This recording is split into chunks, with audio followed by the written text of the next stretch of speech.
भारत पाकिस्तान के रिश्ते कभी नॉर्मल नहीं हो सकते, या तो अच्छे होते हैं या बुरे होते हैं। आपकी किताब बहुत सारी कहानियां बताती है। पाकिस्तान के साथ जो यादें हैं वो बहुत खट्टी मीठी यादें हैं। वो लोग मारना शुरू कर देंगे हर 10 मिनट पे। वहाँ दुकानदार ने एक्स्ट्रा डिस्काउंट दिया। वहाँ काम करना बहुत मुश्किल था। फोन टैपिंग होना बिल्कुल आम बात है। घर से निकले नहीं कि आपके पीछे कोई लग गया। कंधार हाईजैक का जिक्र भी आपकी ये किताब करती है। मैंने तो ऑप्शन दिया था इस्लामाबाद जाने के लिए।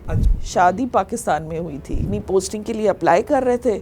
उस वक्त भारत पाकिस्तान के रिश्ते इतने खराब नहीं थे। पाकिस्तान जो भाषा समझता है, जब तक कि उसे उसी भाषा में जवाब न दिया जाए तब तक उन्हें शायद समझ में नहीं आता है। इतना डरपोक होती तो मैं पाकिस्तान आती ही क्यों। जंग हो रही थी भारत और पाकिस्तान के बीच में, और शामियाने के अंदर बाहरों फूल बरसाओ बजाया जाता है। अचानक से मौसम बदलता है और कारगिल हो जाता है कि अनुच्छेद 370 हटने के बाद पाकिस्तान कुछ न कुछ जरूर करे। उसमें तो हमें कोई डाउट था ही नहीं। वो मुशर्रफ जिसे हम कारगिल का खलनायक कहते हैं, वो अब सीधे सीधे सत्ता की बागडोर संभाल रहा है। IC 814 का हाईजैक का, जिसके 25 साल इस साल होने जा रहे हैं। एक्चुअली वो लोग तो उसको लैंड ही नहीं करने दे रहे थे। उन्होंने तो लाइट भी ऑफ कर दी थी। इतना दूर के मसूद अजहर आज भी वहाँ हैं। तो किताब, किस्से और कहानियों के इस सफर की शुरुआत करते हैं और स्वागत करते हैं रुचि घनश्याम का, जो कि भारतीय विदेश सेवा की 1982 बैच की अधिकारी रहीं, इस्लामाबाद में पोस्टेड पहली महिला राजनयिक रहीं और उसके बाद भारत की लंदन में हाई कमिश्नर बनी। बहुत स्वागत है मैडम आपका अमरउजाला.com में। धन्यवाद प्रणय, आप मुझे बुलाने के लिए बहुत बहुत धन्यवाद। बहुत सारी कहानियां बताती है, बहुत सारे किस्से बताती है, और इनफैक्ट अगर मैं उस कालखंड को जोड़ूं तो ये वो कालखंड है जब भारत और पाकिस्तान के रिश्तों में मैक्सिमम चीज़ें हुई हैं और बड़ी इवेंटफुल टाइम रहा। 1997 में जब आप पोस्टेड हुई, उसके बाद 1999 में कारगिल होता है, उसके पहले 1999 में ही जो है पाकिस्तान में कू होता है, मुशर्रफ वहाँ पर शासक बनते हैं, और वहाँ से लेकर IC 814 के कंधार हाईजैक का जिक्र भी आपकी ये किताब करती है। और उसके साथ साथ जब आप वापस लौटी तो उसके बाद भी पार्लियामेंट पे अटैक, बहुत इवेंटफुल टाइम और टेन्योर आपने देखा है अपनी आंखों से, और आप उसमें भूमिकाएं भी अदा करती रही। पाकिस्तान को आप कैसे याद करती हैं, और साथ ही मुझे ये भी बताइएगा कि पाकिस्तान को लेकर जाने से पहले आपका परसेप्शन और जाने के बाद का आपका परसेप्शन, और वो परसेप्शन जो उसके बाद हमेशा आपके साथ रहा पाकिस्तान को लेकर। पाकिस्तान के साथ जो यादें हैं वो बहुत खट्टी मीठी यादें हैं। कुछ अच्छा भी है और कुछ कष्टदायक भी है। बहुत से ऐसे एक्सपीरियंसेस थे जो बहुत ही चैलेंजिंग थे, यूनिक थे, जो कि कहीं और नहीं मिले। ऐसा काम करने का जो माहौल था वो इतना मुश्किल था कि और दूसरी किसी देश में ऐसा एक्सपीरियंस देखने को नहीं मिला। दूसरी तरफ बहुत अच्छे लोग भी मिले जिन्होंने बहुत मुश्किल परिस्थितियों में दोस्ती निभाई और दोस्ती बनाए रखने का प्रयास भी किया। कुछ अभी भी टच में हैं, हालांकि हम लोग इतना इधर उधर घूमते रहे कि उसमें, और उस समय तो ये सोशल मीडिया वगैरह तो था भी नहीं, तो किसी से टच बना के रखना इतना आसान काम भी नहीं था। तो कई लोग जो हैं वो छूट गए इस सफ़र के दौरान, लेकिन बहुत अच्छी यादें भी हैं पाकिस्तान की अलग अलग जगह पे। लेकिन आपकी किताब जिक्र करती है अच्छी यादों का। जब आप जिक्र करती हैं तो आप लोगों की बात करती हैं, पत्रकारों की बात करती हैं, वहाँ के दुकानदारों की बात करती हैं। मैं आपको अपना अनुभव बताऊं तो हम लोग भी थोड़ा सा स्नीक करके लाहौर के अनारकली मार्केट में शॉपिंग करने गए, तो वहाँ दुकानदार ने एक्स्ट्रा डिस्काउंट दिया इस बात के लिए कि आप हिंदुस्तान से आए हैं। बिल्कुल। तो आई एम श्योर आपका भी एक्सपीरियंस है। मैंने लिखा भी है एक ऐसे एक्सपीरियंस। मैं उसको पढ़ के मुझे भी यही लगा कि हम में भी वो चीज़ जो आपने लिखी वो हमने भी अनुभव की लाहौर में। लेकिन जो कड़वे और खट्टे अनुभवों की आप बात करती हैं, Pakistan is a surveillance state. ये रुचि घनश्याम वहाँ पोस्टेड रही पहली महिला राजनयिक नहीं कहती, बल्कि वहाँ के प्रधानमंत्री रहे इमरान खान भी इस चीज़ को स्वीकार कर चुके हैं कि फ़ोन टैपिंग होना बिल्कुल आम बात है, जो तो जी होता है। अभी तक वहाँ पे लोगों के फ़ोन रिकॉर्ड्स और सारी चीज़ें सेलेक्टिवली लीक होती हैं। इस सर्वेलेंस स्टेट की मानसिकता को आपने जब अनुभव किया, और उसके बाद ये आपका जो काम था उसको कितना डिफ़िकल्ट बनाती थी ये सर्वेलेंस स्टेट की जो मानसिकता, और क्यों है ये? बहुत एक्चुअली अब इतने डिस्टेंस से जब देखते हैं तो इतना मुश्किल नहीं लगता है। जैसे आई थिंक ये साइकोलॉजी है, ह्यूमन साइकोलॉजी है कि जो आपकी कड़वी कड़वी यादें होती हैं उसको आप अपने मेमोरी से धीरे धीरे ख़त्म कर देते हैं। तो जब लॉन्ग टर्म से देखती हूँ तो इतना लगता है कि अच्छी अच्छी चीज़ें याद रहती हैं, मगर वहाँ काम करना बहुत मुश्किल था। पहली बात तो ये कि आप घर से निकले नहीं कि आपके पीछे कोई लग गया।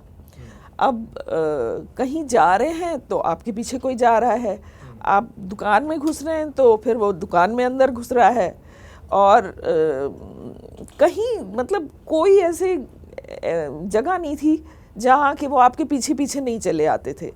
तो दिस वाज वेरी डिफ़िकल्ट, मतलब इसको मतलब कांस्टेंट स्टॉकिंग जिसे कह सकते हैं।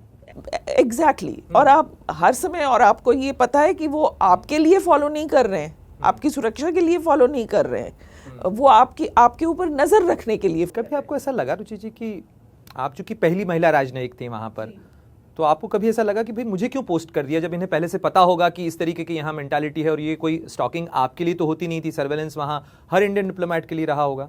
नहीं, मैंने तो ऑप्शन दिया था इस्लामाबाद जाने के लिए। अच्छा, ये आपकी चॉइस थी? ये मेरी चॉइस थी क्योंकि मुझे बहुत जिज्ञासा थी पाकिस्तान के बारे में। मेरी माँ का जो परिवार है वो लखनऊ शहर से है, और मैंने अपना कॉलेज की जो मैंने पढ़ाई की थी वो भोपाल में करी थी। तो बहुत सी ऐसी लड़कियां थीं मेरे साथ कॉलेज में जिनके घर में किसी ना किसी की शादी पाकिस्तान में हुई थी। तो जब वो लोग पाकिस्तान से आते थे तो कुछ तोहफे लेके आते थे, तो मतलब एक अलग सी इमेज थी पाकिस्तान के बारे में, क्योंकि वहाँ से जो लोग आते थे वो गिफ्ट लाते थे। उन दिनों तो इंडिया में बहुत सी चीज़ें मिलती भी नहीं थी, तो ऐसा लगता था कि और देखा जाए तो पाकिस्तान की जो जीडीपी ग्रोथ रेट वगैरह भारत से उस वक्त अच्छी भी थी। उस आई थिंक मैंने किताब में इस बात का जिक्र भी किया है कि जिस तरह से पहले थे वैसा पाकिस्तान अब नहीं है। तो ये सब, तब भी वो विदेशी मदद वाला ही पाकिस्तान, विदेशी मदद एब्सोल्युटली, उसमें तो कोई शक की बात ही नहीं है। तो ये मतलब इन सब से मुझे थोड़ा जिज्ञासा थी, मतलब ऊपर से लड़ाई भी हुई थी, तो एक तरफ से नेगेटिव भी पढ़ते थे, एक तरफ से करीब से भी देखते थे। तो जंग और ब्रुटैलिटी का पूरा इतिहास था। बिल्कुल। तो ये जिज्ञासा थी, और एक ऐसा संयोग हुआ कि जब हम लोग अपनी पोस्टिंग के लिए अप्लाई कर रहे थे, उस वक्त भारत पाकिस्तान के रिश्ते इतने ख़राब नहीं थे। सो मुझे किसी ने कहा भी कि सोच लो, इनको इस मौसम को बदलने में बहुत कम समय लगता है, लेकिन बस मुझे। लेकिन क्या आपको नहीं लगता कि यही चीज़ जो है ये भारत पाकिस्तान के मौसम के साथ हमेशा कही जा सकती है? अनप्रेडिक्टेबल मौसम है ये, अनप्रेडिक्टेबल मौसम है। एक जगह मैंने किताब में लिखा है, वो एक फॉर्मर डिप्लोमेट थे पाकिस्तान के, बहुत सीनियर, उन्होंने घनश्याम को ये कहा था, इनफैक्ट बेल्जियम में, कि भारत पाकिस्तान के रिश्ते कभी ना तो अच्छे हो सकते हैं ना बुरे नहीं, भारत पाकिस्तान के रिश्ते कभी नॉर्मल नहीं हो सकते, या तो अच्छे होते हैं या बुरे होते हैं। सो नॉर्मल तो कभी होता ही नहीं है, मौसम बदलता रहता है, पेंडुलम की तरह, कभी इस तरफ कभी उस तरफ। लेकिन रिश्ते तो हमेशा कॉम्प्लिकेटेड ही रहते। मैं आता हूँ फिर उसी सवाल पर कि पोस्टिंग के बाद पाकिस्तान को लेके आपका परसेप्शन कितना बदला, और जो बदला हुआ परसेप्शन है वो आपके साथ कितना रहा? क्या धारणाएं हैं जो आपकी पाकिस्तान के बारे में वहाँ बनी जो आज तक कायम है?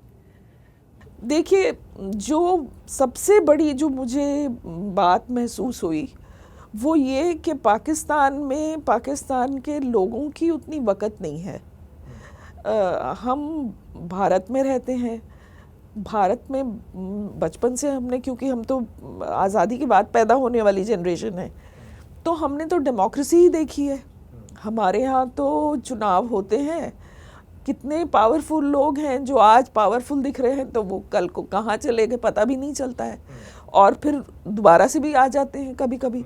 तो ये हम लोग देखते हैं कि पावर ऑफ द पीपल जो हमने इंडिया में देखा, अब कहने के लिए तो वहाँ भी डेमोक्रेसी थी, लेकिन वहाँ परछाई किसी और की रहती है, चाहे डेमोक्रेसी हो चाहे कुछ और तरह का मतलब मिलिट्री रूल हो, लेकिन यानी एस्टैब्लिशमेंट ही स्थायी है, पीछे से तो शैडो तो उन्हीं की रहती है।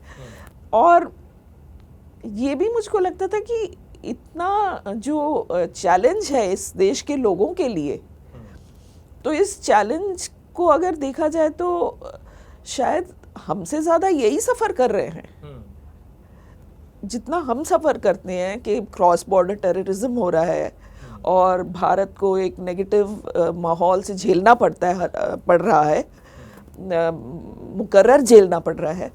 तो ये लोग भी तो उसी चीज़ को सफ़र कर रहे हैं। मैं अभी किताब के कुछ किस्सों को देख रहा था, बहुत सारी चीज़ों का आपने इसमें जिक्र किया है। आपने इस चीज़ का भी जिक्र किया है कि पाकिस्तान जो भाषा समझता है, जब तक कि उसे उसी भाषा में जवाब न दिया जाए तब तक उन्हें शायद समझ में नहीं आता है। ये आपने कई जगह किस्सों का जिक्र किया है कि जब ये वहाँ पे वो लोग कुछ करते थे तो उसका रिएक्शन जब दिल्ली में होता था और उसके बाद फिर उन्हें चीज़ समझ में आती थी। इसको थोड़ा सा एलैबोरेट करिए। देखिए, एक इसका बहुत मतलब ऑब्वियस सा उदाहरण जो मैं देना चाहूँगी कि एक समय ऐसा आया जब इन्होंने बहुत ही मतलब नागवार किस्म के आदमी को मेरे पीछे लगा दिया। तो वो जब देखो तब कभी गेट के सामने खड़ा हो जाता था, कभी घर के अंदर झांकता रहता था, कभी दुकानों में मेरे पीछे आके एकदम थोड़ी दूरी पे खड़े होके, तो मतलब एक अनकंफर्टेबल जिसको कहते हैं ना जैसे। तो मैंने जब ये बात अपने काउंटर पार्ट से कही तो उन्होंने कोई आश्चर्य नहीं दिखाया, दुख भी नहीं दिखाया, रोष तो बहुत ही दूर की बात है, बल्कि उन्होंने ये कहा कि आपकी भी तो बहुत सहेलियां हैं, आप भी तो बहुत घूमती फिरती रहती हैं।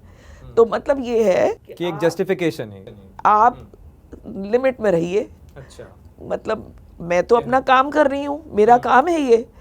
तो जब the message which I thought कि मुझे जो मैसेज देना चाह रहे हैं वो ये है कि आप जो है मतलब दफ्तर में रहिए, अखबार पढ़िए, कुछ मैसेज भेज दीजिए, यानी आप अपनी हद में रहिए, तब तक अपने हद में रहिए। तो ऐसा मुझे लगा, कहा तो नहीं उन्होंने ये बात, लेकिन ऐसा मुझे लगा।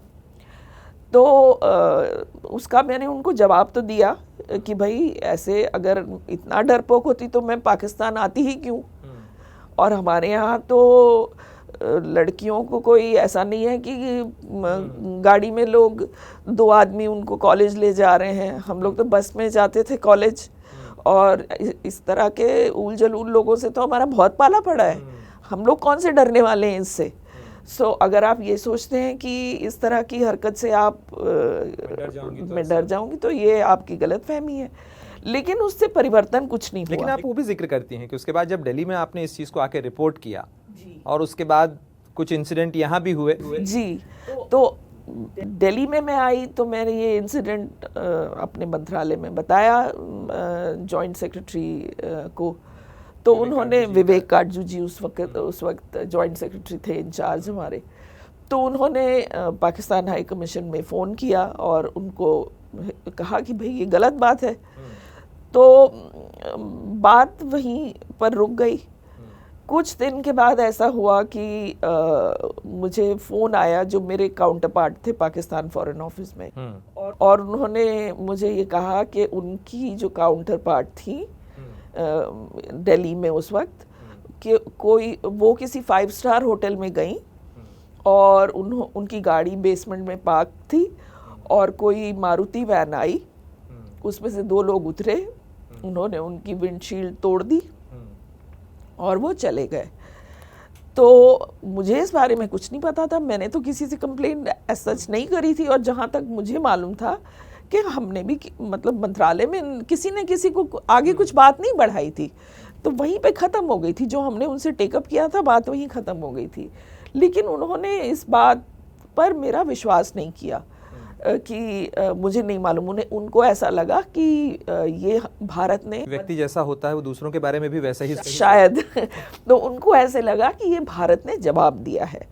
तो एक्चुअली उस दिन मैंने अपने हस्बैंड से कहा कि हम लोग ज़रा जब लंच में जाएंगे, लंच टाइम जब होगा तो हम इंश्योरेंस एजेंसी पे के दफ्तर चले चलते हैं, देख लें कि हमारी इंश्योरेंस में सब कुछ सही है कि नहीं, क्योंकि हो सकता है कि ये अब बदले में मेरी गाड़ी लिखा है कि अपनी गाड़ी का शीशा जो है वो भी, हाँ, ये तोड़ने का इनका पूरा मतलब चांस मुझे दिख रहा है, लेकिन हुआ नहीं। उसके बाद आपका सर्विलेंस, वो आदमी भी चेंज हो गया, वो आदमी भी बदल गया। क्यों बदला? हो सकता है कि वैसे ही उसकी ड्यूटी पूरी हो गई, मुझे उसके बारे में जानकारी नहीं है, परंतु बात यह है कि वो आदमी भी बदल गया, और जो आदमी आया वो जैसे पहले सबको दूर से फॉलो करते हैं, मतलब दिखाई पड़ते हैं कि ये पीछे आ रहे हैं, पर जैसे वो बदतमीजी टाइप से करता था उस टाइप से नहीं कर रहा था वो। और मेरी गाड़ी का शीशा, बुक में एक चीज़ का और जिक्र किया, मैं वही चीज़ देख रहा था कि आपने कहा कि बॉर्डर पे जब आप लोग आए, और ये किस्सा इतना फैल चुका था भारत में भी कि एक भारतीय महिला डिप्लोमेट के साथ इस तरीके की चीज़ें हुई हैं, और बॉर्डर के ऊपर वाघा अटारी बॉर्डर पे बीएसएफ के जवान से आपकी जो बातचीत थी, उसका और आपका जो संवाद था, उसने आपको क्या महसूस करवाया?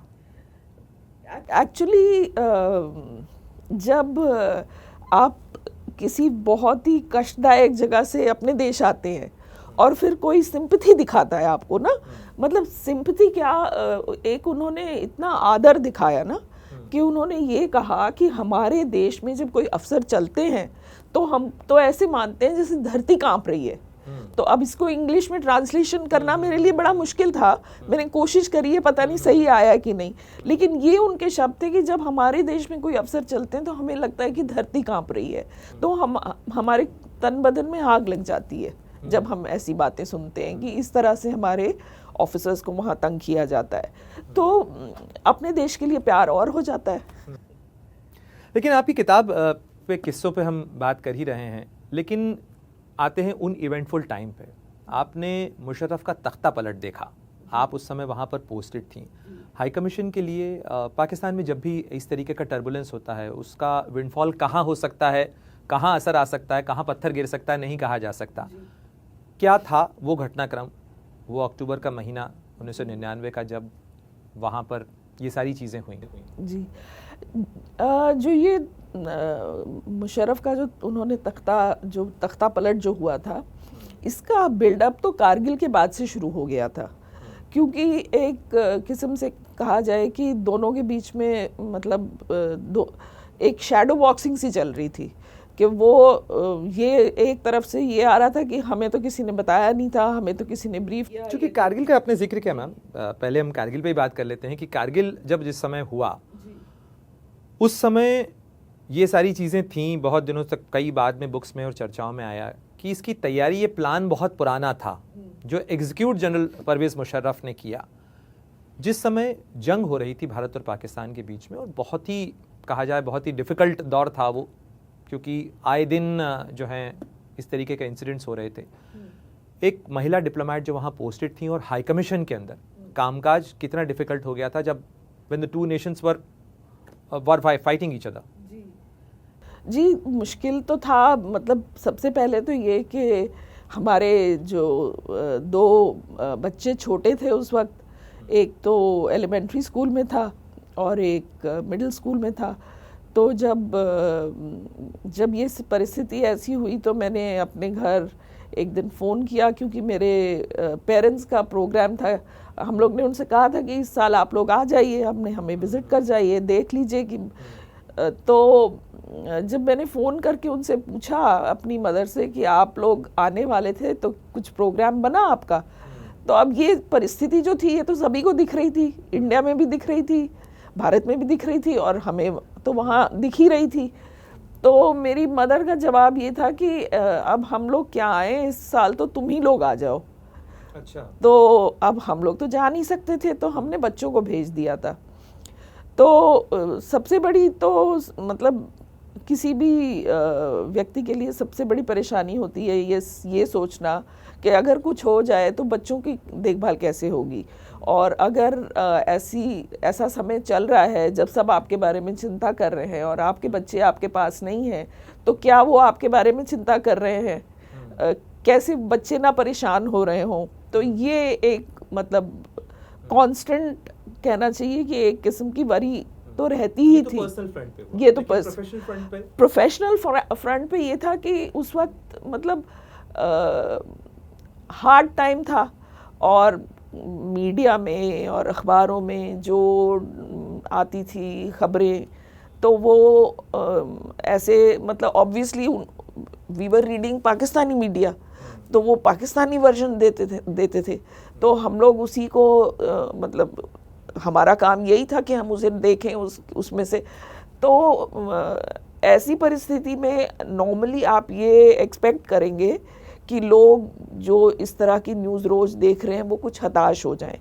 लेकिन जो, और वो मैंने लिखा भी है अपनी किताब में, कि हमारी रोज़ सुबह हाई कमिश्नर मीटिंग लेते थे सारे अफसरों की, और एक दिन भी ऐसा नहीं था जबकि किसी ने कोई भी किसी तरह की कोई परेशानी एक्सप्रेस की हो, बल्कि हर मीटिंग में यही होता था कि कुछ ना कुछ मजाक कोई ज़रूर कर देता था, ताकि सब लोग उस वक्त, तो कोई भी मतलब कभी भी ऐसा मुझे नहीं लगा कि कोई डरने की बात है, या ठीक है चिंता तो सभी को थी, ऐसा नहीं है कि सिर्फ मुझे थी, बाकियों को भी थी, उनके भी बच्चे। लेकिन स्टैंडर्ड ऑपरेटिंग प्रोसीजर होता है एमईए का कि उस दौरान जब ऐसा होता है नॉन एसेंशियल स्टाफ को भेज दिया जाता है, एसेंशियल स्टाफ भी है उनको भी कहा जाता है कि एक लिमिटेड विसिनिटी में रहें ताकि हम लोग आपस में कम्युनिकेशन में भी रहें। तो क्या वो प्रोसीजर फॉलो हो रही थी उस समय? आप लोग एक ही कन्फाइनमेंट या कंपाउंड में रह रहे थे उस समय? नहीं, हम लोग उस वक्त सब लोग अपने अपने घरों में ही थे, लेकिन हमको सबको ये इंस्ट्रक्शन मिल गई थी कि अपने अपने एक एक बैग तैयार कर लीजिए और उसको दरवाजे के पास रखिए, ताकि कि कोई ऐसा अगर परिस्थिति आए जो आपको एम्बेसी में मूव करना पड़े, तो आप उसको, आप ये नहीं है कि उस वक्त अपना टूथब्रश ढूंढने लग जाएं, उस वक्त अपना बैग उठाएं और तुरंत चले आए। तो ये हमने भी अपने दोनों ने बैग रेडी करके दरवाजे के पास रख दिए थे, और एम्बेसी में पूरी हमने तैयारी कर ली थी कि मतलब खाना कैसे बनेगा और पानी कहाँ से आएगा, और बिजली चलाने के लिए अगर बिजली काट दें तो जनरेटर के लिए पेट्रोल रखना चाहिए। तो इस तरह से पूरा हम लोग का एक कहना चाहिए कि लिस्ट के मुताबिक पूरी हमने। कितने लोग हो गए थे, मतलब जो उस समय का नंबर था जिनके लिए प्रिपरेशंस की गई? क्योंकि एसेंशियल टीम तो मुझे याद नहीं है, पर कम से कम देखिए सिक्योरिटी वाले रहेंगे और कुछ कुक रहेगा, कुछ स्टाफ रहेंगे, कुछ ऑफिसर रहेंगे, कुछ हाई कमिश्नर ऑब्वियसली रहेंगे, तो मिनिमम मुझे लगता है कि 25-30 लोग तो रह ही जाएंगे फिर भी। और 25-30 लोगों के लिए पता नहीं कितने लंबे समय तक इंतजाम करना आपको नहीं, कुछ ना कुछ आपका एक कोई ना कोई ऐसा लिंक होता है जिसके थ्रू आप, क्योंकि ये तो ऐसा नहीं कि पहली बार होना था, हमारे समय में तो नहीं हुआ, लेकिन जब पहले जो जंग हुई थी तो उस वक्त 1971 1965 उस वक्त भी मतलब कोई ना कोई तरह से बाहर से आता ही है सामान, तो कोई ना कोई ऐसे आपका लिंक होता है जो कोई इमरजेंसी सप्लाई हो तो उसको सप्लाई कर सके। लेकिन मीडिया देख रही रुचि घनश्याम के लिए अपना काम करना कितना डिफिकल्ट हो गया था, क्योंकि अखबार केवल आप स्कैन कर सकते हैं उस दौरान, तो जो आपकी मीटिंग्स थी या आप बाहर से लोगों से मिलती थी, क्या वो कंटिन्यू कर पा रही थी? हाँ, वो उस वक्त एक्चुअली मिल पा रहे थे, but you know Pakistani journalist से तो मिलना वैसे भी थोड़ा इतना नहीं होता था, कम होता था। और एक बात ये भी है कि एंड ऑफ द डे इस बात का भी ख्याल रखना पड़ेगा कि वो उनके शब्द हमारे मुंह में डाल के भी बोल सकते हैं, तो फिर आप कितना डिनायल करते रहिए उसके बाद में वो तो अलग चीज़ है, किसको सुनाई पड़ती है वो, तो ये भी थोड़ा कॉशियस रहना पड़ता था। लेकिन बाकी जैसे डिप्लोमेट्स वगैरह के साथ में तो हम लोग की मीटिंग बरकरार थी। पर जैसे न्यूक्लियर टेस्ट का मैंने उसके पहले बताया कि न्यूक्लियर टेस्ट के टाइम पे जैसे जब भारत के टेस्ट हो गए थे और पाकिस्तान के नहीं हुए थे, तो उस दौरान में हमने अपने घर में एक डिप्लोमेटिक गैदरिंग ऑर्गेनाइज करी थी, जो कि हमारे टेस्ट के भी बहुत पहले से हमने उसके निमंत्रण भेज दिए थे। लेकिन जब हमारे टेस्ट हो गए और पाकिस्तान के नहीं हुए, तो एक किस्म की एटमॉस्फेयर क्रिएट हो गई वहाँ, और वो उस एटमॉस्फेयर को बाकी डिप्लोमेट्स ऐसे फील करने लगे कि उनके फ़ोन आने शुरू हो गए हमारे पास एक दिन पहले कि नहीं हमारे यहाँ तो कुछ हो गया तो हम नहीं आ सकते। करते करते एक ने लास्ट में तो एक ने मुझे ये भी पूछा कि are you going ahead with the dinner. अच्छा। हाँ, कि जैसे ऐसा माहौल हो गया है, तो मैंने तो उनको यही कहा कि चाहे कोई आए ना आए पर हमारा डिनर तो ऑन है, हमारा तो रहेगा प्रोग्राम। एक आएंगे, कोई एक कपल आएगा तो हम एक कपल के साथ खा। लेकिन एक तरफ वो किस्सा जब उस समय के प्रधानमंत्री अटल बिहारी वाजपेयी बस लेकर लाहौर जाते हैं, वो तस्वीरें, वो माहौल कि मतलब शामियाने के अंदर बाहरों फूल बरसाओ बजाया जाता है और इतनी bonhomie नज़र आती है। प्राइम मिनिस्टर नवाज शरीफ थे उस समय, वो रिसीव करने आते हैं और बाकायदा मतलब एक पूरा जश्न का माहौल था, और अचानक से मौसम बदलता है और कारगिल हो जाता है। तो इन दोनों के दौरान मीडिया हो, चाहे आउटरीच हो, चाहे हाई कमीशन हो, ये जो तैयारी होती है कि मौसम कभी भी बरसात हो सकती है, आपको छतरी भी तैयार रखनी है और आपको बाहर भी जाना ही है। ये तो देखिए जब वाजपेयी जी आए थे तो ये उस वक्त भी दिखा था। अच्छा। क्योंकि उस समय भी भारत में कुछ लोगों के ऊपर टेररिस्ट अटैक भी हुआ था कश्मीर में, और जिस दिन उनका डिनर था लाहौर फोर्ट में, उस दिन जमाते इस्लामी ने बहुत बड़ा प्रदर्शन किया था और उसके बारे में मैंने लिखा भी है किताब में। तो वो तो आपको मतलब पाकिस्तान में आपको हर समय दो रंग दिखाई दे सकते हैं, बहुत कम ऐसा, तभी उन्होंने कहा कि अच्छा बुरा हो सकता है पर नॉर्मल नहीं हो सकता। तो नॉर्मल कम दिखता है, मतलब नॉर्मल शायद दिखता ही नहीं है, लेकिन कभी कभी तो अच्छा माहौल दिखता है, कभी कभी बुरा भी दिखता है, कभी कभी दोनों साथ में भी दिखते हैं। ये जो अनुभव आपने वहाँ बटोरे, यही आपको लगता है कि ये चीज़ आपके साथ लंदन तक गई, या कि पाकिस्तान कभी भी बदल सकता है, कभी भी पलट सकता है, उसकी किसी बात का कोई भरोसा नहीं? ऐसा मैं नहीं कहूँगी, शायद कुछ लोग अच्छे भी मिले, लेकिन जो ये व्यक्ति की बात अलग है और एज अ स्टेट एस्टैब्लिशमेंट की बात अलग है। तो अगर एस्टैब्लिशमेंट की बात करें तो लंदन में तो हमने देखा हमारे हाई कमीशन के ऊपर पूरा इन लोगों ने पूरी जोर शोर से हमारे ऊपर हमला किया। उस दिन 15 अगस्त के दिन हमारे लोग जो हमने फ्लैग होइस्टिंग करी थी, तो हमें मालूम था कि ये आने वाले हैं और सब बैरिकेड वगैरह बाहर लग गए थे हमारे दरवाज़ों के सामने। तो जो हमारे उस दिन जो फ्लैग होइस्टिंग के लिए जो लोग आए थे, उनको हमने जल्दी जल्दी करके, अंदेशा था आपको हाँ कि होएगा, पर कितना होगा वो अंदेशा नहीं था। पर हम बार बार वहाँ पर पुलिस को और सबको खबर कर रहे थे कि भाई जो हमारी फीडबैक है कि बड़ी क्राउड आएगी, तो इसमें पूरा अरेंजमेंट होना चाहिए। और ये बात हमने उनको कई बार कही थी, लेकिन उन्होंने शायद उनको लगा होगा कि ये लोग एग्जैजरेट कर रहे हैं, तो उन्होंने अपनी तरफ से कुछ अरेंजमेंट तो किया था, पर उनका अरेंजमेंट भी मतलब कि बहुत ही बुरी तरह से इनएडिक्वेट पड़ गया था।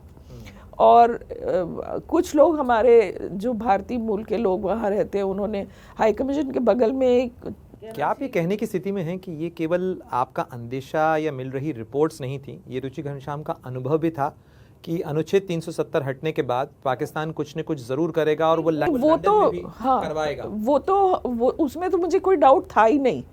तो उसके बाद में जिस दिन ये हुआ था, उस दिन मैं दिल्ली से वापस आई थी, बल्कि मुझे दिल्ली में कुछ काम बचे थे, लेकिन फिर भी जो लगा मुझे कि इस वक्त तो अब यहाँ दिल्ली में रहना ठीक नहीं है, तुरंत वापस चलो। तो उस वक्त मैं लंदन पहुँच गई। जैसे ही पहुँची तो पता चला कि हाँ ये हो गया है, ये डेवलपमेंट इंडिया में हुआ है। तो उसी दिन से हमने मॉनिटर करना शुरू कर दिया था कि क्या रिएक्शन होगा। उसमें तो हमें कोई डाउट था ही नहीं कि कुछ रिएक्शन होगा। तो उस दिन जो हुआ, लेकिन लोग बहुत आए और कुछ हमारे महिलाएं, बच्चे। लेकिन वहाँ से जो रिपोर्ट्स आई, चेहरे आए, जो कहा, वो तो कहा गया कि भाई तो डायस्पोरा के लोग हैं, उनकी अपनी नाराजगी है। आप क्यों ऐसा कहती हैं कि नहीं, उनके तो उस समय ट्विटर में एग्जॉर्ट कर रहे थे, उसमें कई लोग मतलब लीडर्स लोग भी पार्टिसिपेट हुए थे। तो उसके बारे में किसी दिन लिखूंगी मैं, अभी तो नहीं लिखा है, लेकिन बट वो उसमें हमें कोई डाउट तो उसमें था ही नहीं कि उसमें से पाकिस्तान ऑर्केस्ट्रेटेड पूरा ये शो है। बिल्कुल इसमें कोई डाउट की गुंजाइश ही नहीं है। कि था Pakistan, instigated by Pakistan only. और यहाँ तक कि वो बसों में लोगों को लाया गया था, और किसी ने हमको बाद में ये भी बताया कि बसों में बिरयानी भी बट रही थी लोगों को, जिन लोगों को लाया गया था, तो उनको बस में से बड़ी बिरयानी प्लेट में डाल डाल के दी जा रही थी, पेपर प्लेट में डाली होगी शायद, या जो भी है। ये किसी ने मुझे फीडबैक दिया कि जब वो जा रहे थे तो उन्होंने देखा ऐसे। वापस लौटते हैं इस्लामाबाद जी। आप जिक्र कर रही थी कि कैसे मौसम बदलता है। मौसम बदल गया जब प्रधानमंत्री अटल बिहारी वाजपेयी वहाँ थे, उसके बाद कारगिल हो गया, आपने कारगिल का जिक्र किया। वापस लौटते हैं जब मुशर्रफ ने टेक ओवर कर लिया, वो 24 घंटे जिस समय में उनका प्लेन लैंड नहीं हो पाया था और उसके बाद नवाज शरीफ हटा दिए गए, उस दौरान हाई कमीशन में क्या हो रहा था और आप लोग कैसे असेस कर रहे थे कि अब क्या हो सकता है? क्योंकि वो मुशर्रफ जिसे हम कारगिल का खलनायक कहते हैं, वो अब सीधे सीधे सत्ता की बागडोर संभाल रहा है। बिल्कुल। तो जब ये हो रहा था, पहले तो हम लोग ने इसकी, जैसे सभी ने देखी होगी, इसको टीवी में हाई कमिश्नर के दफ्तर में बैठ के सबने देखा, उसके ऊपर अपना एनालिसिस हुआ, डिस्कशन हुआ। उसके बाद उस दिन स्पेनिश एम्बेसी का नेशनल डे रिसेप्शन था, और जब कोई बड़ी जहाँ जैसे एम्बेसी होती है तो उसमें हाई कमिश्नर हर जगह नहीं जाते हैं, किसी किसी को नॉमिनेट कर देते हैं। तो उस दिन मेरा और मेरे हस्बैंड का टर्न था भारत को वहाँ रिप्रेजेंट करने के लिए। तो और कभी कभी 2 इनविटेशन भी आ जाते हैं। तो हम लोग जब अपने घर से निकले तो उस वक्त पाकिस्तान टेलीविज़न के सामने से हमने ड्राइव किया, और वो बिल्कुल अंधेरे में था, कोई लाइट नहीं जल रही थी वहाँ।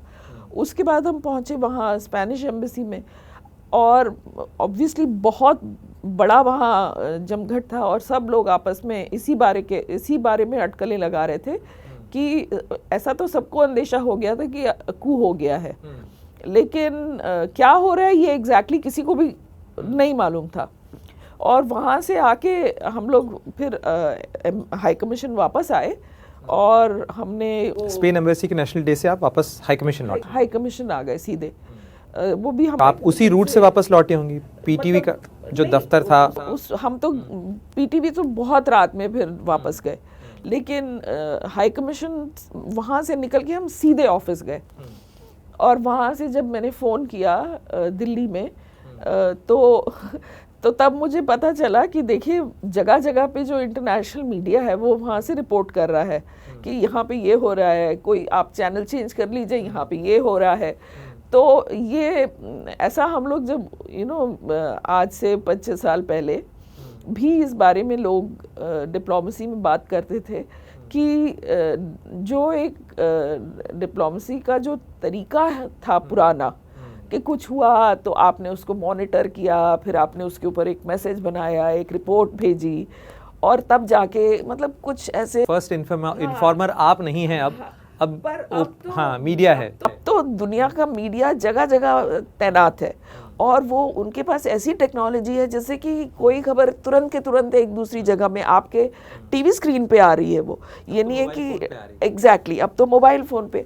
तो ये इसको मैंने वहाँ मतलब सुना तो था, मगर फर्स्ट टाइम ये मैंने देखा कि आज की दुनिया अब ये दुनिया वो दुनिया नहीं है, ये दुनिया बदल गई है, और हमें भी अपने काम करने के जो तरीके हैं उनको इवॉल्व करना पड़ेगा। लेकिन हम उस दिन की बात करते हैं, पाकिस्तान उस दिन बदल गया। बदले हुए पाकिस्तान में जो अगला दिन था, यानी जब मुशर्रफ घोषित कर चुके थे अपना जो वो एड्रेस टू नेशन था वो दे चुके थे, और उन्होंने अपने आप को so called CEO of Pakistan घोषित किया था, हाई कमीशन और उसके आसपास क्या बदला? हाई कमीशन के और उसके आसपास तो मुझे नहीं लगता कि कुछ खास बदला था। जो मैंने उस वक्त पढ़ा अखबारों, आप लोग तो वैसे ही सर्वेलेंस में थे। हम तो वैसे ही सर्वेलेंस में थे, हम तो वैसे ही सर्वेलेंस में रहे। तो हमारी लाइफ के ऊपर उसका कोई बहुत ज़्यादा परिवर्तन नहीं हुआ उससे हमारी लाइफ में। लेकिन वहाँ ऐसे मैंने सुना कि शायद अखबारों में भी किसी अखबारों में भी आया था कि कुछ लोगों ने उस पर मतलब वहाँ अपनी खुशी जाहिर करी है, और कुछ उसको सपोर्ट करने के लिए सामने लोग आए। तो तब मुझे ऐसा लगा कि एक तरफ तो डेमोक्रेसी का कत्ल हो रहा है, और दूसरी तरफ लोग इसे सपोर्ट और कोई उसका जश्न मना रहा है। तो ये तो एक अजीब सी बात लगी मुझे वहाँ। अब आते हैं रुचि जी उस किस्से पे जो इस समय खूब चर्चाओं में भी है और आपका एक पर्सनल कनेक्ट भी है उस किस्से से, यानी IC-814 का हाईजैक का, जिसके 25 साल इस साल होने जा रहे हैं। इन 2.5 दशकों के अंदर जो आपने अभी तक किस्से सुनाए हैं उसमें तो ऐसा लगता है कि पाकिस्तान का मिजाज नहीं बदला है। लेकिन IC-814 की अगर हम बात करें, जिस समय प्लेन हाईजैक हुआ, आप हाई कमीशन में पोस्टेड थी, पहली रिपोर्ट टीवी पे बाकी जगह पे आपको भी पता चली होगी, हाई कमीशन के भीतर और आप लोगों का क्या रिस्पांस था? और उसके बाद मैं आऊँगा आपसे उस सवाल पर कि जब AR घनश्याम जी को जाना पड़ा काबुल, तो पहले आप मुझे ये बताइए कि ये इन्फॉर्मेशन जब आप लोगों को मिली और ये चर्चा हुई कि भाई विमान हो सकता है लाहौर लैंड कर रहा हो, क्या हेडक्वार्टर से सूचना आई थी आप लोगों के पास में? आई थिंक हमें तो किसी पत्रकार से पता चली थी, और अब इतना समय हो गया कि हेडक्वार्टर से कुछ खबर उस वक्त आई होगी तो मुझे इस वक्त उसका ध्यान नहीं है। लेकिन सबसे पहले, क्योंकि अगर आप देखें बहुत लंबी हिस्ट्री है भारत से हाईजैकिंग की, जो कि जहाज़ जो थे वो पाकिस्तान पहुंच जाते थे हाईजैक होके। तो ये इसका अंजाम लाहौर तक पहुंचेगा या इसकी हवा कुछ चलेगी इस तरफ, ऑब्वियसली हमारे हाई कमिश्नर उस वक्त जी पार्थसारथी जी तो बहुत ही एक्सपीरियंस्ड फौज में भी सर्व कर चुके थे। तो उनको तो पूरा अंदेशा था कि इसके लिए तो हमें तैयार रहना चाहिए। जब ये हाईजैकिंग हुई तो भारत और पाकिस्तान की जो हिस्ट्री है उसमें कई हाईजैकिंग पास्ट में हुई थी, और उनका लाहौर में आना या कराची, मतलब पाकिस्तान तक उनकी जर्नी अक्सर एंड होती थी।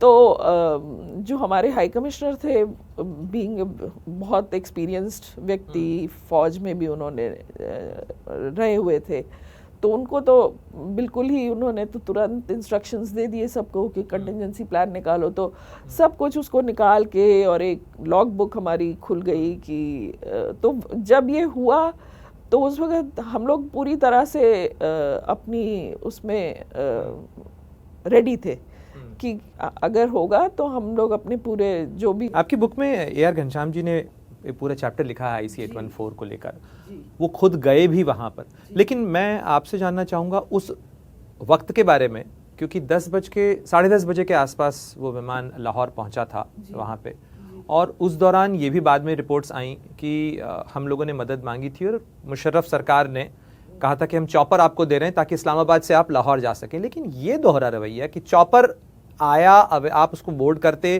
टीम वहां पहुंचती, उसके पहले वो विमान वहां से उड़ा दिया गया।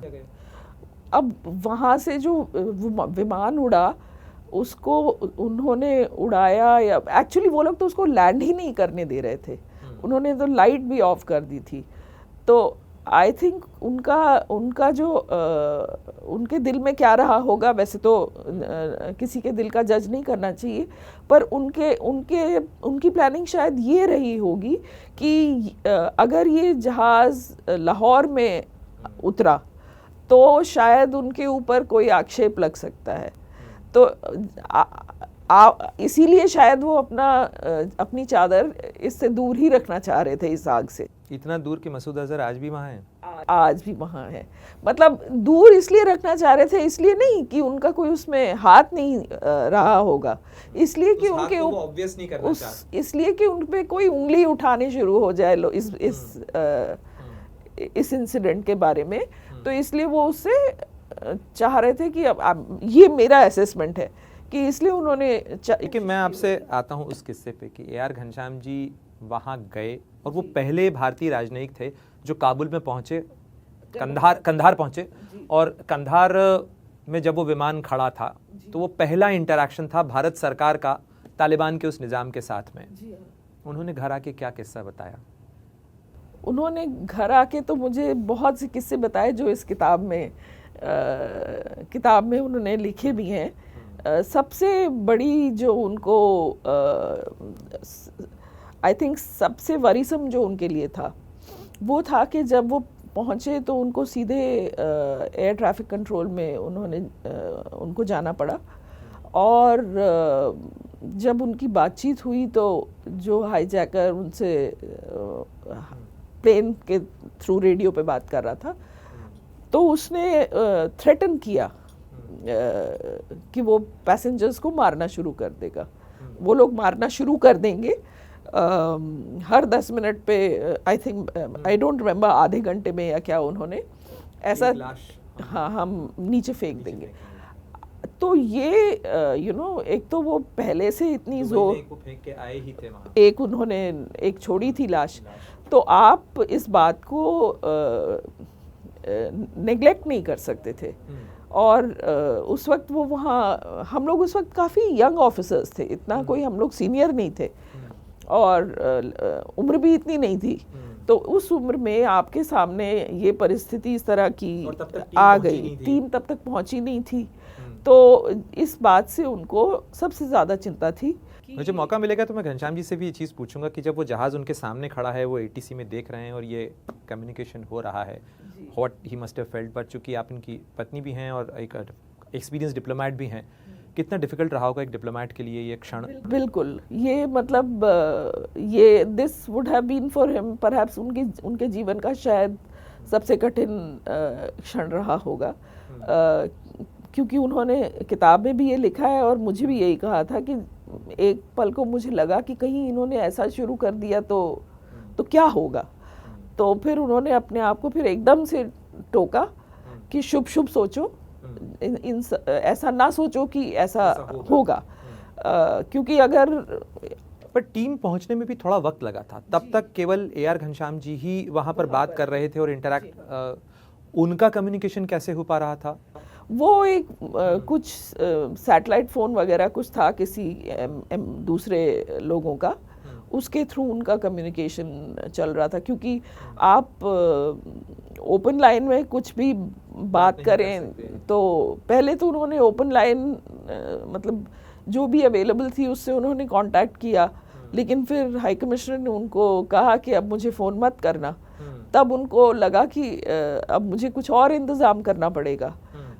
तो फिर उन्होंने वो बहुत ही कम्बरसम तरीका था, मतलब किसी अगर हमें आप जो रिकॉल करती हैं वो कब रवाना हो गए थे इस्लामाबाद से?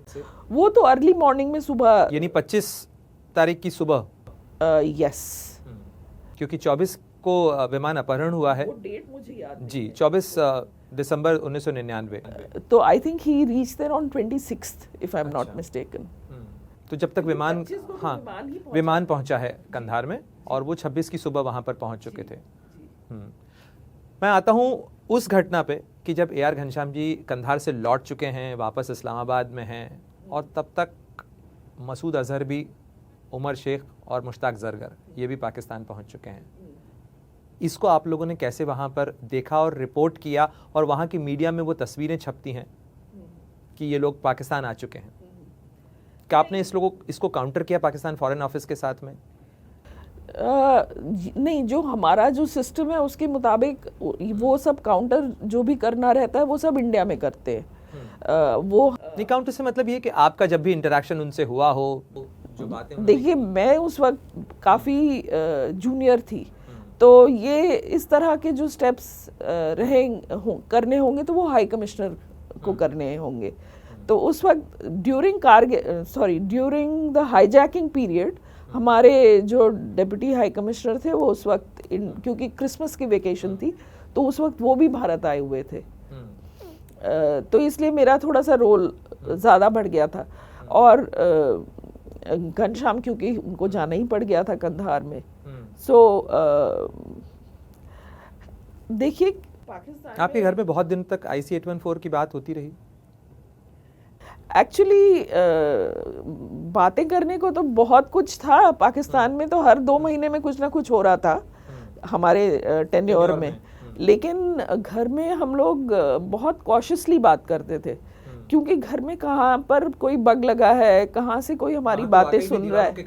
तो दीवारों के तो सच में वहाँ कान थे, तो कौन सी दीवार क्या सुन रही है। तो हम लोग घर में बहुत ज़्यादा बात नहीं करते थे अपने काम के बारे में। अच्छा, हाँ। आपने इसका भी जिक्र किया है कि आपके बच्चों को ये कहानी बहुत बाद में पता चली कि उनके फादर जो हैं वो कंधार गए थे IC 814 के दौरान। उन्होंने क्योंकि जब वो गए तो उस वक्त बच्चे सो रहे थे, और क्योंकि क्राइसिस टाइम था, तो जैसे उनके जाने के बाद मैं भी फटाफट तैयार होके ऑफिस चली गई। तो बच्चे तो जब उठे तो उन्होंने कुछ नहीं, उन्हें लगा बच्चे के पेरेंट्स दफ्तर चले गए हैं। तो बाद में जब उन्होंने टेलीविज़न में देखा, घनश्याम जब कंधार पहुंच गए तो उसका फुटेज, वो जहाज से नीचे उतरते हुए, उसका फुटेज इंडियन मीडिया ने काफ़ी कवर किया था। तो हमारे बच्चों ने जब उस फुटेज को देखा तब उन्हें मालूम चला कि एक्चुअली हमारे फादर अब इस्लामाबाद में नहीं है, वो कंधार पहुंच गए हैं। तो मैं तो घर में थी नहीं जो मैं उनको कोई सांत्वना देती या कोई शिक्षा देती या कुछ बताती। तो आपस में ही उनकी ये हो गई ब्रीफिंग एक दूसरे से। तो छोटे वाले ने एक आर्टिकल लिखा था बाद में, कई साल बाद, तो उसमें उसने लिखा है कि जब उसने ये देखा तो उसको थोड़ा सा डर लगा, तो उसने अपने भाई से पूछा, बड़े भाई से पूछा, तो उसके बड़े भाई ने कह दिया नहीं नहीं डरो मत, कुछ नहीं होगा, वो वापस आ जाएंगे। और बच्चे होते हैं, हम लोग शायद कभी थोड़ा ज़्यादा बच्चों के बारे में फ़िक्र करते हैं, पर बच्चे उसको लगा कि हाँ भाई कह रहा है कुछ नहीं होगा तो कुछ नहीं होगा।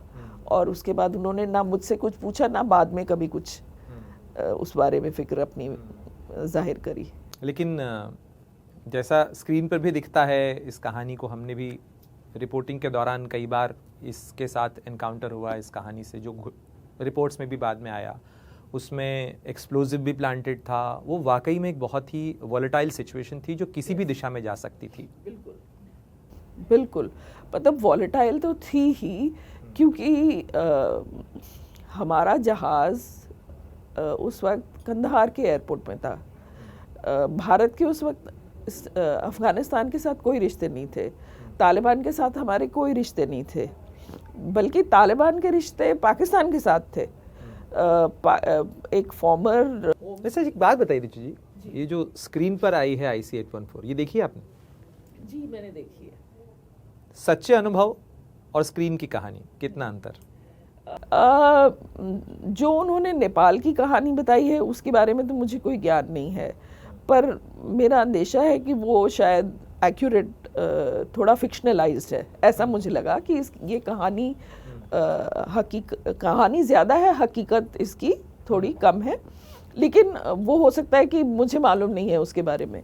लेकिन कंधार की जो कहानी बताई उसमें तो बहुत इनएक्यूरेसीज हैं, क्योंकि उनके सीरीज़ के मुताबिक वो टीम पहले पहुंच गई थी और हाई कमीशन से कोई आता है बाई रोड, थोड़े दिन के बाद एक UN की टीम मतलब उन्होंने उसमें उनका पूरा मिक्सअप हो गया है। उसमें कहानी ज़्यादा है और हकीकत। लेकिन जो हकीकत आप जानती हैं, जो आपने ना लिखी है, लेकिन आपके अनुभव में वो हकीकत इससे ज़्यादा ख़तरनाक थी जो स्क्रीन पर नज़र आई है? बिल्कुल बिल्कुल, मतलब स्क्रीन पे जैसे वो दिखाते हैं कि प्लेन में वो अंताक्षरी खेल रहे हैं, अब अंताक्षरी खेल रहे थे कि नहीं इसका तो मुझे आइडिया नहीं है, लेकिन जो लोग बाहर थे वो मतलब जीवन मृत्यु की बात कर रहे थे, कि जो नेगोशिएशंस हो रहे थे ऑब्वियसली उसमें दांव पे कौन लगे थे? दांव पे तो हमारे लोग लगे हुए थे ना। बिल्कुल, तो जो मामला था वो कोई इतना सरल नहीं था, बहुत गहन समय था वो, बहुत ही टेंस था, बहुत टेंस था। बात होती थी बहुत कम, क्योंकि वो बात करने के लिए एक बड़ा राउंड अबाउट सिस्टम था। तो वो जब कोई ऑफिशियल कम्युनिकेशन होता था तो सिर्फ बस वही हम लोग उसी समय हमारी बातचीत होती थी, वरना नहीं। तो उस दौरान मतलब आप भले ही दोनों डिप्लोमेट थे, लेकिन आप भी उस तरह से कम्युनिकेशन में नहीं थे? नो, मतलब जब काम करने का समय आएगा तो आपके अपने रिश्ते तो साइड हो जाते हैं ना। IC 814 और मसूद अजहर की कहानी को फॉरवर्ड करते हैं, इस्लामाबाद से वापस आप दिल्ली आ जाती हैं और आप होती हैं डायरेक्टर पाकिस्तान, और उसी दौरान भारत की संसद के ऊपर अटैक होता है जिसका ऑर्केस्ट्रेटर मसूद अजहर ही था, जैश-ए-मोहम्मद जो उसने बनाया था। उस दौरान आप उसको कैसे याद रखते, क्योंकि वो डॉट्स तो कनेक्ट हो रहे हैं? जी, एक्चुअली वो जो इंसिडेंट है वो पर्सनली मेरे लिए काफ़ी इमोशनल था, क्योंकि मेरी छोटी बहन एक्चुअली उस वक्त नॉर्थ ब्लॉक में पोस्टेड थी। तो हम मतलब मैं साउथ ब्लॉक में थी, वो नॉर्थ ब्लॉक में थी, और मेरा एक हमारे बैचमेट और एक फ्रेंड वो उस वक्त पार्लियामेंट में थे। तो इट वाज ए मतलब पूरे देश के लिए एक्चुअली इट वाज एक बहुत ही खतरे की घंटी थी, क्योंकि जो जंग होती है वो बॉर्डर पे होती है, पर ये तो जंग आपके घर में हो रही थी, और अगर वो सक्सेसफुल हो जाते तो उसका परिणाम इमेजिन करना भी संभव नहीं है। तो obviously it was a very very tense time. गुस्सा, दुख, यस, सब कुछ। Yes, like any other Indian. Definitely उस घटना को आज भी, उन तस्वीरों को जो भी याद आता है कि, और ये आपके आत्मसम्मान को चोट पहुंचाने वाली चीज़ है कि हमारी संसद पर आकर कोई इस तरीके की चीज़ कर जाता है। उसके बाद जब पाकिस्तान के साथ में बहुत सारे डिमार्शेस उसके बाद इशू किए गए, बहुत टेंस मोमेंट था वो भारत पाकिस्तान। उसके बाद तो हमारे फौज तैनात हो गई थी ना, ऑपरेशन पराक्रम के लिए मोबिलाइज किया गया था। उस दौरान आप साउथ ब्लॉक में डायरेक्टर पाकिस्तान थी।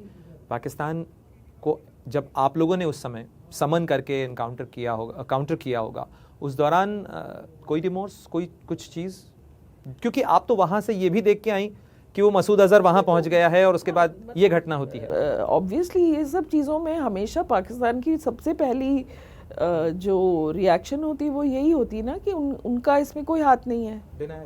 डिनायल इज, तो वो मैंने जो अपने टेन्योर के दौरान वहाँ पे मैंने देखा, वो भी मैंने लिखा है किताब में, कि हर चीज़ तो डिनाई होती है ना, एवरीथिंग इज डिनाइड। और जो उस वक्त के ये एक मतलब मुझे आई सपोज ये एक अनदर लेसन मेरे लिए था कि आप चाहे कितने भी सही रास्ते पे चल रहे हो, लेकिन दूसरा आपके रास्ते को उतना ही सही मानता है जितना उसके लिए सूटेबल है।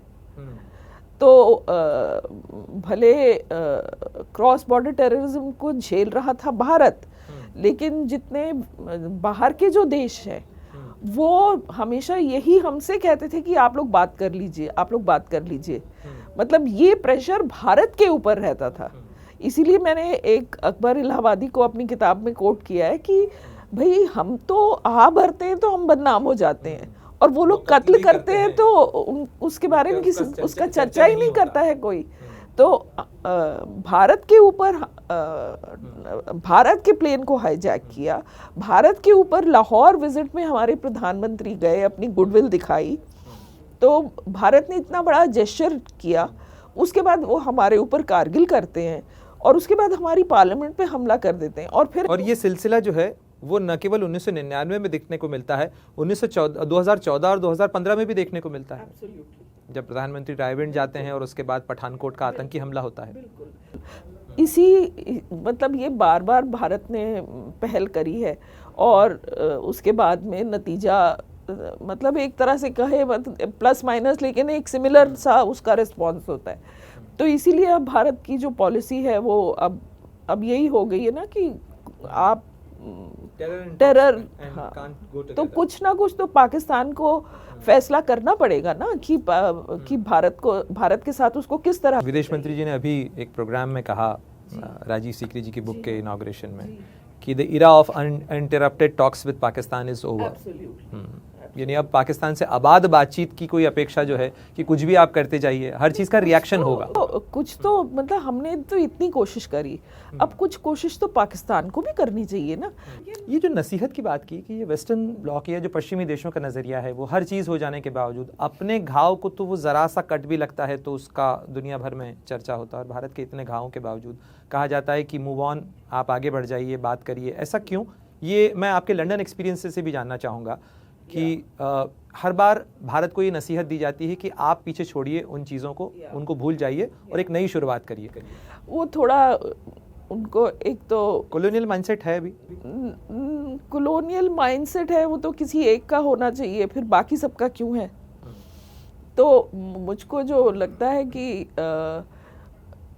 आपको आपकी समस्या आपको अपनी समस्या बड़ी लगती है और दूसरे की समस्या आपको उसका वो पड़ी ना जिसके पैर भिवाई वो क्या जाने पीर पड़ाई। तो उनके देश में जब होएगा तब उन्हें पता चलेगा कि इसका कितना जख्म कितना बड़ा है और हमको कितना उसे झेलना पड़ा है। यानी 9/11 का आप जिक्र करेंगी कि उसके पहले का जो रवैया था, मुझे याद है वाजपेयी जी ने जो यूएन में जाके कहा था कि गुड टेररिस्ट और बैड टेररिस्ट का अंतर करना आप बंद करिए, और बाद में उसका घाव उन्हें भी झेलना पड़ा। लेकिन अभी देखिए, अभी हमारे ऊपर भी कोई ऐसे, मुझे जो लगता है कि एक परिवर्तन कुछ आया है। एक तो भारत की अपनी साख और वजन, एक साख और एक जो दुनिया में हमारी पहचान है उसमें बहुत अंतर आ गया है। और दूसरी चीज़ ये है कि उन्होंने भी कुछ झेला है कि इसका नतीजा उन्होंने भी देखा है। तो अभी एक जगह मैंने अपने आखिरी चैप्टर में अंडरस्टैंडिंग पाकिस्तान के बारे में लिखा है और उसमें जो भी है मैंने अपने तरफ से ना लिख के या तो पाकिस्तानी सोर्स या तो वेस्टर्न सोर्स को कोट करने की कोशिश की है कि ये कोई ना कहे कि आप बायस्ड हैं, आप इंडियन हैं, आप इंडियन डिप्लोमेट रही हैं, इसलिए आपने ऐसा लिख दिया है। तो जो उसमें से एक मैंने हिलरी क्लिंटन का कोट लिखा है जो एक रिपोर्ट ने कोट करी थी, और उन्होंने ये कहा था कि आप अपने आंगन में अगर सांप पालते हैं तो आपके पड़ोसी को ही वो काटेगा, ऐसे नहीं सोच सकते। तो आई थिंक ये परिवर्तन तो वेस्टर्न लीडरशिप में आया है और इस परिवर्तन के बहुत सारे कारण हो सकते हैं। उसको एक बार में कहना बहुत, मतलब एक बात के लिए उस एक बात को उसके लिए जिम्मेदार ठहराना तो मुश्किल होगा, पर कई कारण हैं इसके, जिसके और सबसे इम्पोर्टेंट कारण यही है कि भारत की अपनी पोजीशन बहुत पहले से बहुत मजबूत हुई है। क्या आप मानती हैं, चूँकि हम इस चर्चा के अब आखिरी दौर में हैं, कि पाकिस्तान के साथ डील करने में आपके लेसन्स और साथ ही पाकिस्तान में समस्या की सारी जड़ क्या फ़ौज है? फ़ौज अगर हट जाए या फ़ौज वैसी हो जाए जैसा भारत में या किसी दूसरे डेमोक्रेटिक देश में है, तो शायद संबंध फिर भी नॉर्मलसी की तरफ जा सकते हैं। सबसे पहले तो फ़ौज के ऊपर उंगली उठाना तो आवश्यक ही है, क्योंकि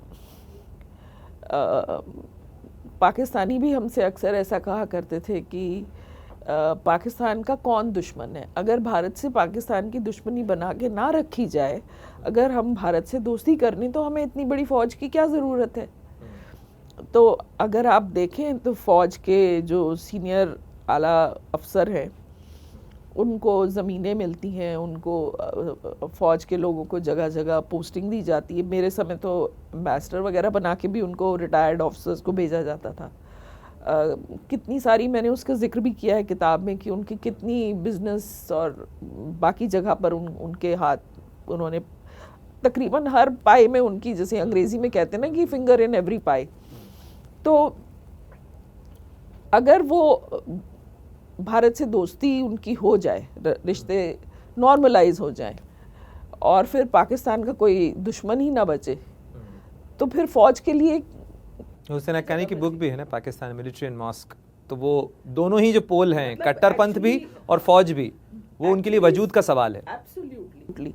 तो ये उन्होंने एक्चुअली एक किताब नहीं, एक मैंने आयशा सिद्दीका की किताब का भी जिक्र किया, मिलिट्री इंक, या तो ये बात, मतलब ऐसा नहीं है कि मैं पहली बार कह रही हूँ, ये सभी को नज़र आता है। पर उसमें से पाकिस्तान बाहर कैसे उभरेगा, ये अब हम कैसे, ये तो पाकिस्तान को ही सोचना है, उसके लोगों को सोचना है। लेकिन तब से लेकर आज तक पाकिस्तान के आज के घटनाक्रम अगर आप देखें तो वहाँ के फॉर्मर DGISI को इस समय प्रोसिक्यूट किया जा रहा है, फील्ड को जनरल मार्शल, ये उनका कोर्ट मार्शल चल रहा है, उनका एक फॉर्मर प्राइम मिनिस्टर अंदर है जेल में। यानी पाकिस्तान में फ़ौज का फिंगर्स इन एवरी पाई और साथ साथ पाकिस्तान का वो जो किरदार है जो आपने देखा और जो आज नज़र आ रहा है, एक ही। भाई उनके फॉर्मर प्राइम मिनिस्टर तो हमारे टाइम भी जेल में थे। हाँ, बहुत सारी चीज़ें, जब आप वहाँ थी तब भी कंधार के अंदर और काबुल में तालिबान था, आज भी है। तो अब वो नवाज शरीफ तो जेल में थे और उसके पहले तो बेनज़ीर जेल में रह चुकी थी, तो अब इमरान खान जेल में है। तो एक तरह से कहा जाए कि हिस्ट्री बार बार ही रिपीट करती है, मतलब डेजा वू जिसको कहते हैं ना अंग्रेजी में, तो उस तरह का मुझे महसूस होता है। हाँ, पाकिस्तान के जनरल की मैंने शायद ये फर्स्ट टाइम है, बट हमें पाकिस्तान, मतलब हमें इस बात से बहुत ज़्यादा ये नहीं है, दिलचस्पी इस बात में बहुत ज़्यादा नहीं है कि अपने देश में अंदर में उनके क्या हो रहा है। हमें हमारे लिए जो सबसे अहम बात, ओके उसमें भी हमें दिलचस्पी है, वो मुझे नहीं कहना चाहिए, लेकिन हमारे लिए सबसे अहम बात ये है कि पाकिस्तान का रवैया भारत के प्रति क्या है, भारत से वो कैसे रिश्ते करना चाहता है। वो बात पाकिस्तान को उसका फैसला करना पड़ेगा। और इस बात पे जो आपने विदेश मंत्री को कोट किया, वो सही बात है कि हमने पूरी तरह से कोशिश करी पाकिस्तान से नॉर्मलाइज करने की, उनको रीअश्योर करने की कि हमारे कोई गलत इंटेंशन नहीं है आपके प्रति। तो पाकिस्तान को अब इस बात का फैसला करना पड़ेगा। अगर आप ये वीडियो YouTube पर देख रहे हैं तो हमारे चैनल को सब्सक्राइब करें और बेल आइकन को दबाना ना भूलें। अगर आप Facebook पर ये वीडियो देख रहे हैं तो हमारे पेज को लाइक करें।